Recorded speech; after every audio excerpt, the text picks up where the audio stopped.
He crowned her while I begged the Theotokos. She drove him back to be crowned by me again.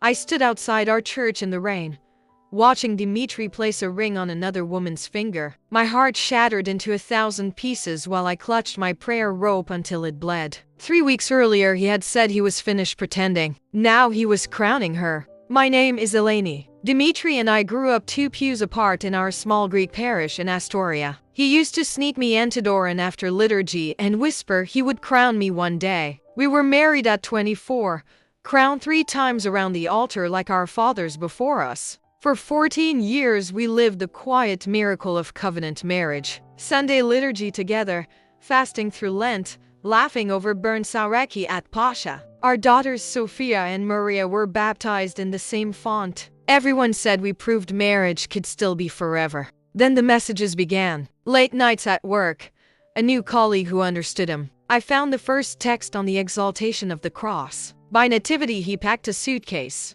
By theophany he moved in with her. By Orthodoxy Sunday he sent their civil wedding invitation. I watched the photos arrive from a friend who thought I should know. There he was, smiling, placing a ring on her finger. I sat on the kitchen floor in my coat, staring while the girls slept upstairs. That night I removed my wedding ring for the first time. Have you ever felt everything slip away in one moment? If you have, please leave just a word in the comments. Your honesty helps others feel less alone tonight. I stopped receiving communion because hatred filled me. I couldn't swallow the body with poison inside me. I dropped the girls at church school and cried in the car park. I almost signed the civil divorce papers the lawyer kept pushing. My spiritual father looked at me gently and said the Theotokos is still his mother too. I went home and stood before her icon every single night until my legs went numb. I fasted stricter than any Lent. I gave his clothes to the poor. Then on the eve of the entrance of the Theotokos, November 20th, I collapsed in the icon corner. I laid my head on the analogion and whispered that if any love remained, she should drag him home by the hair. I fell asleep on the floor. At 3:14 in the morning my phone rang from an unknown number. A broken voice said, "Eleni, it's Dimitri. I'm outside. I crowned the wrong woman. Please let me come home."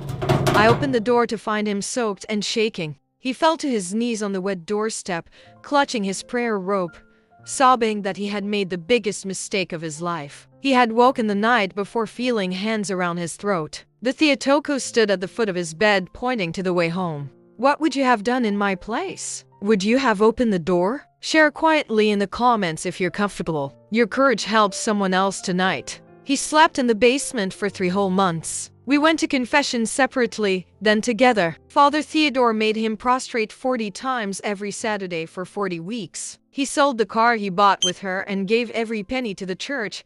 On the Feast of the Annunciation, 7 months after his return, we stood again before the royal doors. The same priest placed the crowns on our heads a second time while our daughters held the candles and cried happy tears. Dimitri's voice broke so loudly the whole church heard.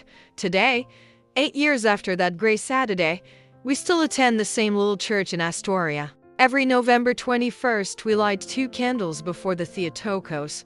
One for the day he crowned the wrong woman, one for the day she drove him home to the right one. If your husband has crowned another or is threatening to, hear me. The Theotokos has not stopped being his mother too. She who carried God in her womb is strong enough to carry your prodigal home. If you're walking through something similar, feel free to share just a little in the comments. I read everyone, and I will light a candle for you by name at the icon of the Mother of God tonight. May the Theotokos cover you, and may your husband soon be crowned again to you alone.